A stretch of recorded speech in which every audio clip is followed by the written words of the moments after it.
Hello बच्चे, कैसे हो आप लोग? अच्छे हो? ठीक है। तो आज जो हम लोग एक देख रहे हैं वो क्लास 10th का बहुत ही इंपॉर्टेंट टॉपिक पर चर्चा कर रहे हैं। ये आपके बोर्ड एग्जाम में 5 नंबर के क्वेश्चन रहते हैं, इसलिए थोड़ा सा अच्छा से ध्यान दीजिए। हम लोग जो पढ़ रहे हैं वो थेल्स प्रमेय पढ़ रहे हैं। क्या पढ़ रहे हैं बच्चे? थेल्स प्रमेय। इसको हम लोग प्रूफ करके देखेंगे ना। परीक्षा में पूछते हैं आपको कि थेल्स प्रमेय को लिखकर प्रमाणित कीजिए, ठीक है ना। जैसा कि आप देख रहे हैं कि किसी त्रिभुज में एक भुजा के समांतर खींची गई रेखा अन्य दो भुजाओं को जिन दो बिंदु पर काटती है वह उसे समान अनुपात में विभाजित करती है, ठीक है ना।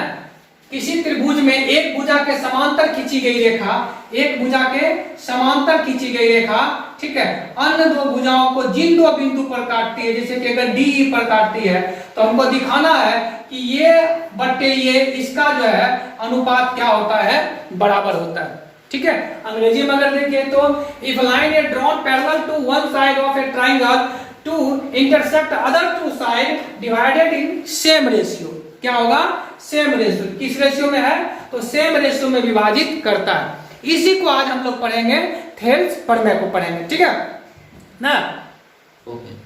देखिए तो थेल्स प्रमेय को हम लोग जो है अनुपातिकता प्रमेय भी कहते हैं। इसको हम लोग कहते हैं अनुपातिकता प्रमेय।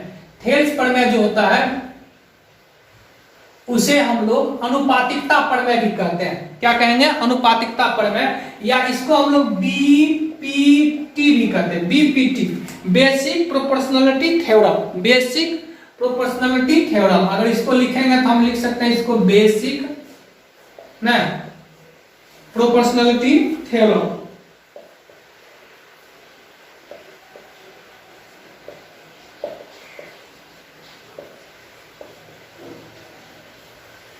इसको हम लोग बेसिक प्रोपोर्शनलिटी थ्योरम भी कहते हैं, ठीक है। हिंदी में इसको हम लोग अनुपातिकता प्रमेय भी कहते हैं। देखिए यह प्रमेय हमको कहता है कि किसी त्रिभुज में एबीसी अगर त्रिभुज है तो एक भुजा के समांतर खींची गई रेखा अन्य दो भुजा AB को देखिए बिंदु D पर काट रहा है और AC को बिंदु E पर काट रहा है ना, ठीक है। तो अन्य दो भुजा को जिन दो बिंदु पर काटती है वह बिंदु उसे समान अनुपात में विभाजित करता है। मतलब हमको जो दिखाना है वो दिखाना ये है कि ये जो AD अब बट्टे BD ना, इसका E बट्टे E, इसका अनुपात जो है वो AE बट्टे EC के क्या है तो बराबर है। यही हमको दिखाना है कि समान अनुपात में विभाजित करता है। बात समझ रहे हैं? यही चीज हमको दिखाना है। देखिए बच्चे, किसी भी प्रमेय को सिद्ध करने के लिए, मैथ में किसी भी प्रमेय को सिद्ध करने के लिए हम लोग ना 3 चरण में, इसको 3 स्टेप में हम उसको सिद्ध करते हैं। पहला जो स्टेप होता है, प्रथम जो स्टेप होता है वो होता है दिया है, अंग्रेजी में इसको लिखिए गिवन हम लिख सकते हैं। दूसरा जो चरण होता है हमारा वो होता है दिया है में हम लोग क्या कहेंगे, जो चीज हमको प्रमेय में दे दिया है उन सब चीज को हम लोग लिखेंगे कि हमको ट्रायंगल दिया है ना, जो भी चीज दिया है हम उसको करेंगे। दूसरा जो होता है इसमें हम लोग अपना टारगेट फिक्स करते हैं, मतलब हमको करना क्या है, क्या सिद्ध करना है। तो दूसरा जो स्टेप होगा वो होगा सिद्ध करना है। और तीसरा स्टेप हमारा होगा प्रमाण, मतलब हम प्रमाण देंगे कि देखिए इस कारण से यह चीज ऐसा होता है। तो किसी भी प्रमेय को हम लोग 3 स्टेप में सिद्ध करेंगे। पहला स्टेप हमारा होगा दिया है, दूसरा स्टेप होगा सिद्ध करना है और तीसरा स्टेप होगा हमारा प्रमाण। क्या हो जाएगा? प्रमाण। किसी भी ज्यामिति के किसी भी थ्योरम को सिद्ध करने के लिए हम लोग इस 3 स्टेप को सिद्ध करेंगे ना, ठीक। चलिए देखिए, तो ये सबसे पहला स्टेप जो हम लोग देखेंगे वो लिखेंगे दिया है ना। दिया है में हमको प्रमेय में दे दिया है कि एक त्रिभुज के एक भुजा के समांतर खींची गई रेखा अन्य दो भुजाओं को जिन दो बिंदु पर काटती है वह उसे समान अनुपात में विभाजित करती है। तो हमने क्या किया, तो त्रिभुज ABC एक त्रिभुज ले लिया, एक ट्रायंगल ले लिया, ठीक है। इसमें क्या है तो BC समांतर DE खींचा। यहाँ पर देख रहे हैं लिखा गया आपके में कि BC समांतर DE, मतलब ये इसके समांतर है। जो भुजा AB को क्रमशः D पर, देखिए जो भुजा AB एवं AC को क्रमशः D और E पर काटती है, जो भुजा AB और AC को क्रमशः D और E पर काटती है। तो ये हमको दिया है, हो गया पहला स्टेप हमने लिख लिया, कहे कोई दिक्कत। फिर दूसरा स्टेप में चलते हैं तो हमको है सिद्ध करना है। क्या करना है बच्चे? सिद्ध करना है। सिद्ध करना में हमको सिद्ध करना है कि कहता अगर काटती है तो अन्य दो भुजा को समान अनुपात में बांटती है, तो AD बटे BD और AE बटे E, इसका दोनों का अनुपात क्या होगा, बराबर होगा। तो AD बटे BD बराबर AE बटे EC। यही हमारा टारगेट है, लक्ष्य है कि इसको हमको सिद्ध करना है। कहीं कोई दिक्कत? चलिए देखिए इसमें क्या करना है हमको कि अब हम तीसरा स्टेप में चलेंगे, सॉरी रचना, एक स्टेप उस समय हम छोड़ दिए थे, सॉरी रचना का स्टेप क्या होता है, रचना। तीसरा जो स्टेप होता है वो होता है रचना। रचना में हम लोग यहाँ पर सबसे पहला काम करेंगे कि बिंदु D से इस पर लंब डाल रहे हैं। क्या डाल रहे हैं बच्चे? लंब डाल रहे हैं, इसको लंब डाल रहे हैं, ठीक है ना। इसका नाम देते हैं, मान लिया जाए कि M ना, तो हम यहाँ पर लिख देंगे कि EM लंब क्या, तो AD पर ना, और D से इधर लंब एक डाल रहे हैं, इधर एक लंब डाल देते हैं, इसका नाम दे देते हैं N। क्या नाम दे देते हैं? N। एवं DN लंब क्या, तो AE लिखिए या AC लिखिए, बात बराबर ना, ठीक है। हम AB ही लिख देते हैं, AC ही लिख देते हैं, सॉरी इसको ऐसे ही लिख देंगे तो अच्छा रहेगा, B और इधर C ना। मतलब EM लंब है किस पर, AB पर, और DN लंब है AC पर। कोई दिक्कत? कोई दिक्कत नहीं ना, ठीक है। तो ये हमने क्या किया, तो खींच दिया। चलिए ये है रचना। अब क्या करेंगे, तो B से C को मिला दीजिए, इस प्रकार से मिला दिए, और D से C को मिला दीजिए, B से E को मिला दिए और D से C को मिला दिए। E खींचा एवं B से E को तथा D से C को मिलाया। इतना काम हम लोग किए, ये हमारा रचना हुआ। क्या हो गया बच्चे? रचना। मिलाया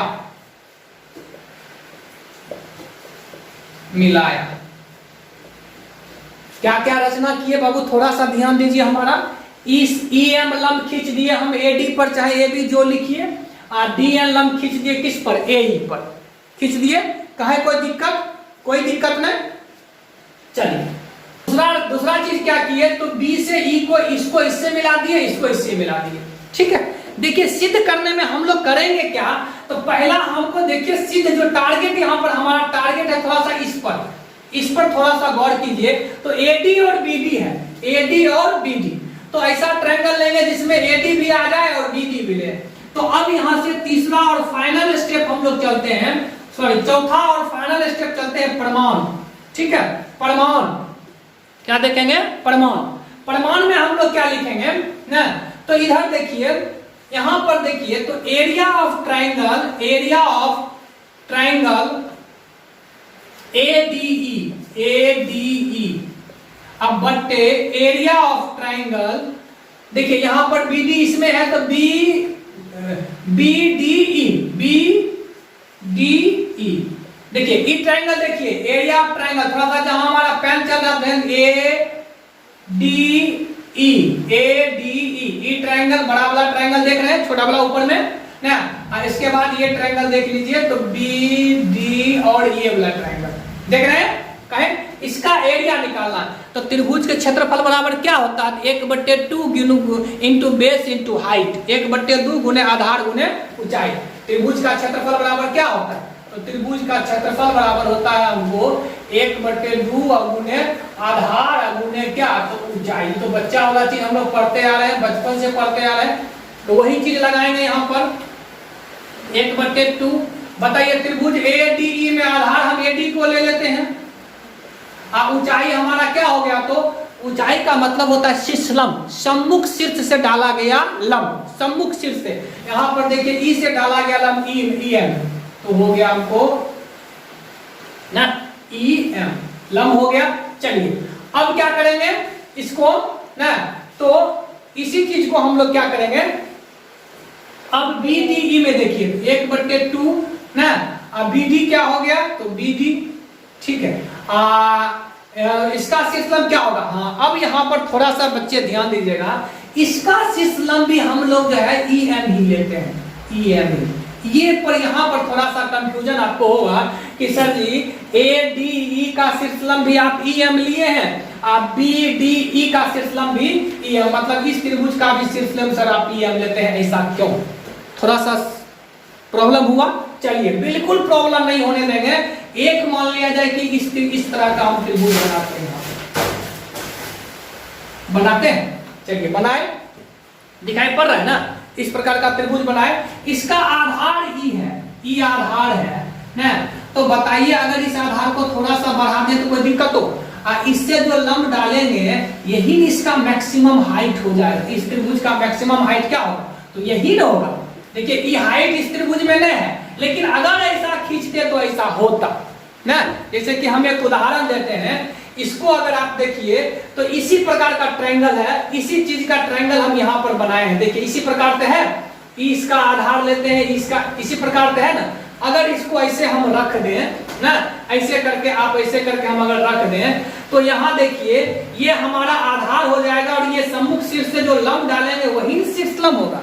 तो इसी चीज को आप ऐसे समझिए कि ये ऐसा ही ट्रायंगल हम बनाए हैं यहाँ, इस प्रकार से देख रहे हैं, है ना, इसी प्रकार से है।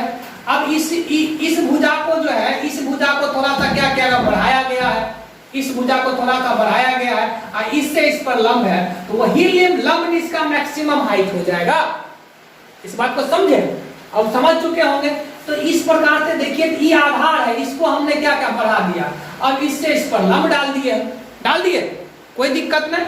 तो इसीलिए हम लोग यहाँ पर EM लिए, ठीक है।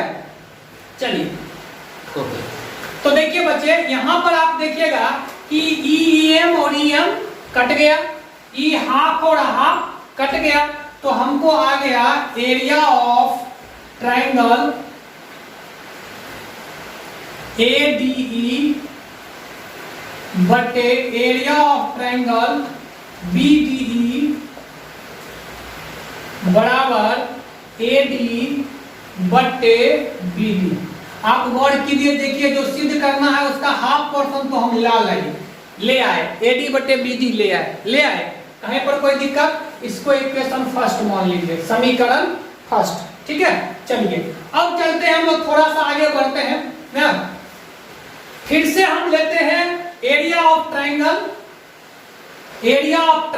ADE अब बटे एरिया ऑफ ट्रायंगल, अब हम ई त्रिभुज ले रहे हैं, ई त्रिभुज, चाहे कि हमको इसी भुजा लाना है, क्या लाना है? इसी भुजा ना, इसी लाना है, इसलिए हम त्रिभुज ले लेंगे DEC ले लिए ना।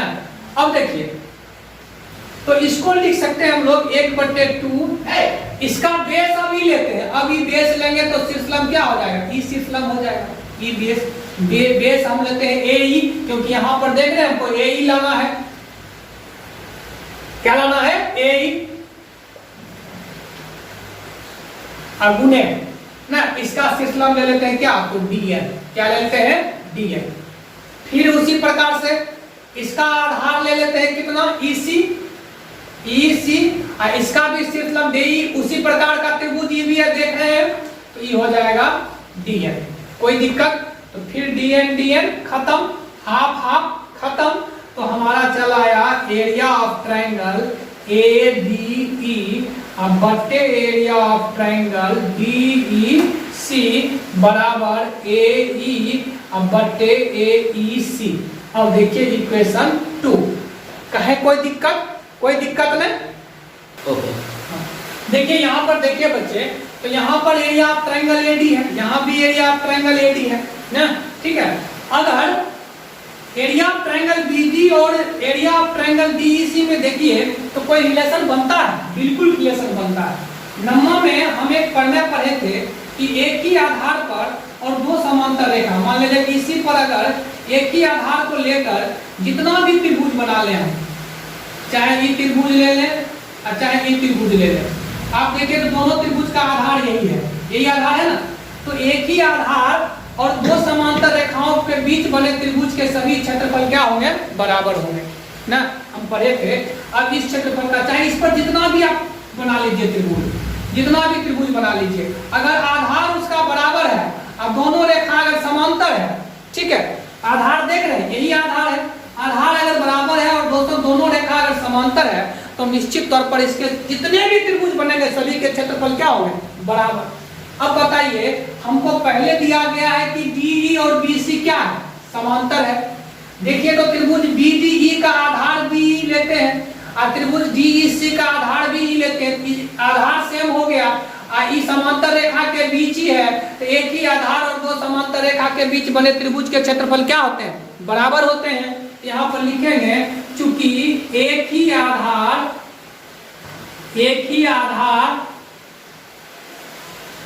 पर बने, एक ही आधार एवं दो समांतर रेखा एवं दो समांतर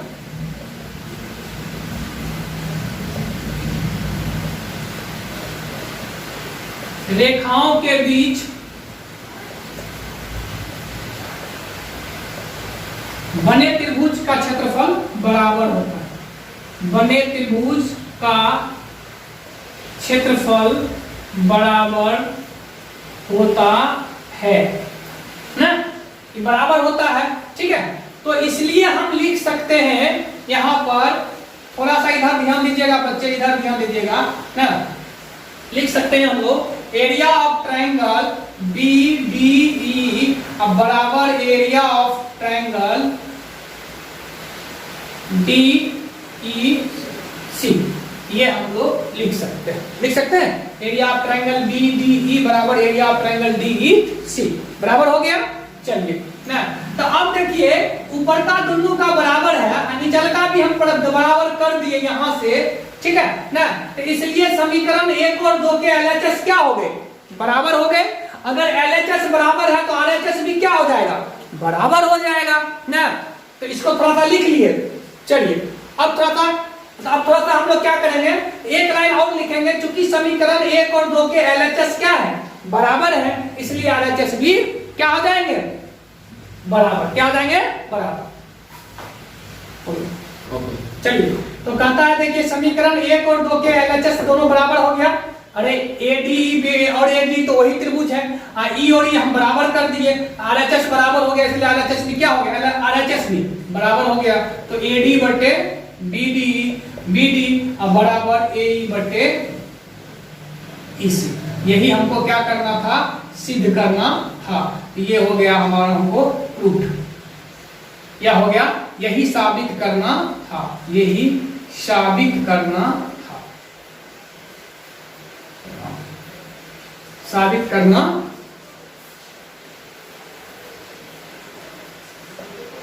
कोई दिक्कत? तो यही हमारा जो था वो थेल्थ प्रमेय था या अनुपातिकता प्रमेय ना, कि एक भुजा के समांतर खींची गई रेखा अन्य दो भुजा को जिन दो बिंदु पर काटते उसे समान अनुपात में विभाजित करता है। कहे कोई दिक्कत? कोई दिक्कत नहीं। इसको आप समझ चुके हैं, अच्छी तरह से समझ चुके हैं। एक बार घर पर क्या कीजिए, तो इसको एक बार लिखिए ना, और फिर जो है आप लोग अच्छी तरह से इसको क्या करोगे तो समझ चुके होगे। कहे कोई दिक्कत? चलिए, कहे कोई दिक्कत नहीं, मिलते हैं हम लोग अगले वीडियो में।